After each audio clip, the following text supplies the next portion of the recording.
Assalamualaikum warahmatullahi wabarakatuh. Perkenalkan, nama saya Ulfiani dari Prodi Pendidikan Kimia dengan NIM 2316200823. Di sini saya akan mempresentasikan makalah saya yang berjudul Kekerasan di Sekolah. Baik, untuk mengefisienkan waktu, langsung saja kita masuk pada materi pertama, pendahuluan. Latar belakang.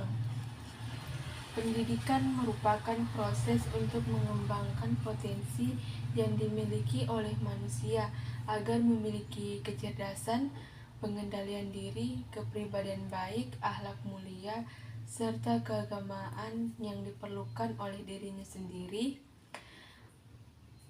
masyarakat, bangsa, dan negara. Guna mencapai tujuan tersebut, diperlukan kondisi belajar yang kondusif dan jauh dari kekerasan. Namun, belakangan ini kita sering mendengar semakin maraknya kasus mengenai kekerasan yang terjadi dalam dunia pendidikan. Kekerasan dapat terjadi di mana saja, termasuk di sekolah. Berdasarkan hasil penelitian yang dilakukan oleh UNICEF 2006 di beberapa daerah di Indonesia menunjukkan bahwa sekitar 80% kekerasan yang terjadi pada siswa dilakukan oleh guru. Kekerasan di sekolah tidak semata-mata kekerasan fisik saja, tetapi juga kekerasan seperti diskriminasi terhadap murid yang mengakibatkan murid mengalami kerugian, baik secara moral maupun material. Diskriminasi yang dimaksud dapat berupa diskriminasi terhadap suku, agama, kepercayaan, golongan, ras, ataupun status sosial murid. Rumusan masalah. Yang pertama, apa saja bentuk-bentuk kekerasan di sekolah? Yang kedua, apakah faktor-faktor penyebab terjadinya kekerasan di sekolah? 3. Apakah dampak bagi siswa yang mengalami kekerasan di sekolah? 4. Bagaimana solusi untuk menangani masalah kekerasan di sekolah? Materi 2, pembahasan. A. Bentuk kekerasan. Yang pertama, kekerasan fisik. Kekerasan fisik melibatkan tindakan yang menyebabkan cedera atau rasa sakit pada tubuh seseorang. Bentuk kekerasan ini seperti pemukulan, penendangan, penamparan, dan lain-lain. Yang kedua, kekerasan verbal. Kekerasan verbal melibatkan penggunaan kata-kata atau ucapan yang bertujuan untuk menyakiti atau merendahkan orang lain. Bentuk kekerasan ini seperti penghinaan, ejekan, ancaman, dan lain-lain. Ketiga, kekerasan psikologis. Kekerasan psikologis atau emosional melibatkan tindakan yang merusak kesejahteraan mental dan emosional seseorang. Bentuk kekerasan ini seperti intimidasi, pelecehan, isolasi sosial, dan lain-lain. Yang keempat, kekerasan seksual. Kekerasan seksual mencakup tindakan yang bersifat seksual yang tidak diinginkan oleh korban. Contohnya pelecehan seksual. B. Faktor-faktor terjadinya kekerasan di sekolah. Kekerasan yang terjadi dalam dunia pendidikan dapat terjadi karena beberapa faktor. Di antaranya, yang pertama, faktor dari guru.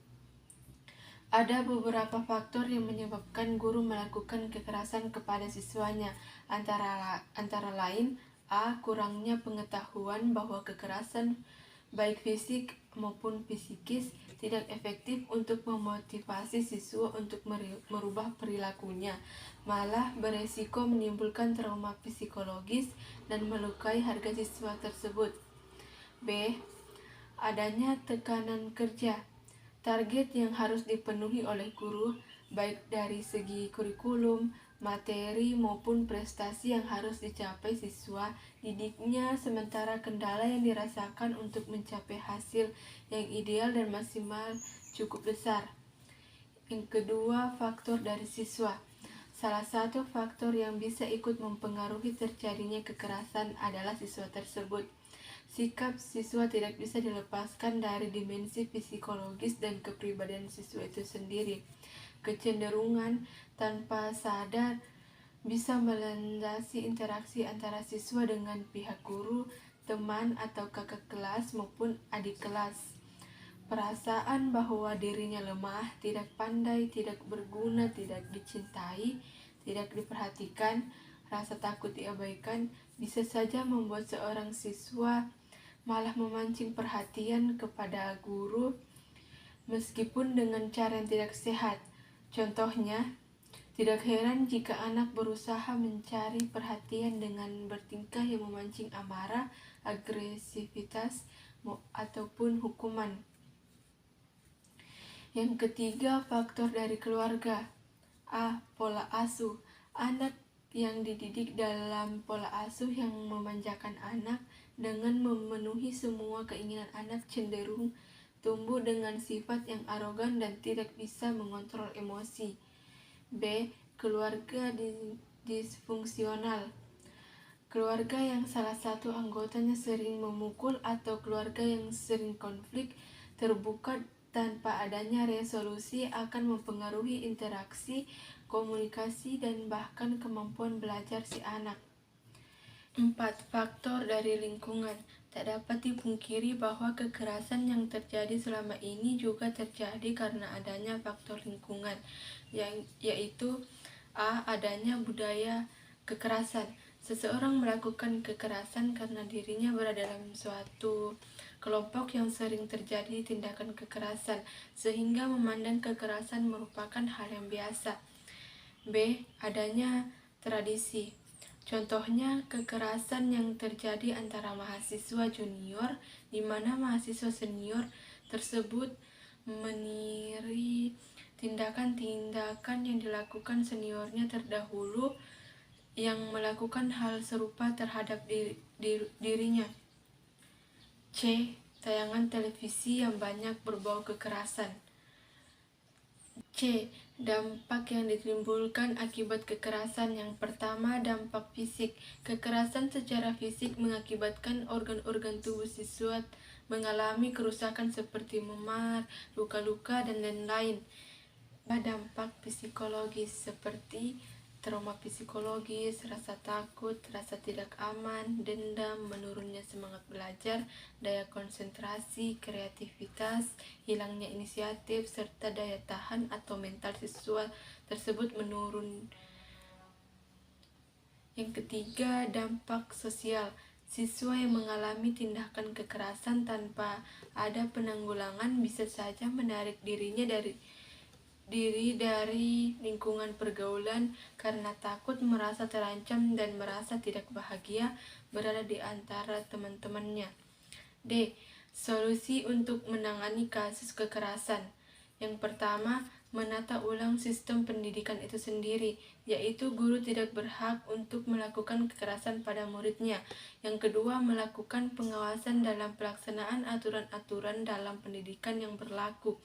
3. Pembinaan kecerdasan emosi dalam diri siswa didik tersebut. 4. Menumbuhkan karakter pendidikan sejak dini. 5.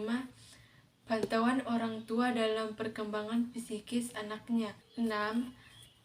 Harus dibangun kesadaran dan pemahaman tentang kekerasan dan dampaknya kepada semua warga sekolah, mulai dari guru, murid, kepala sekolah, dan orang tua. 7.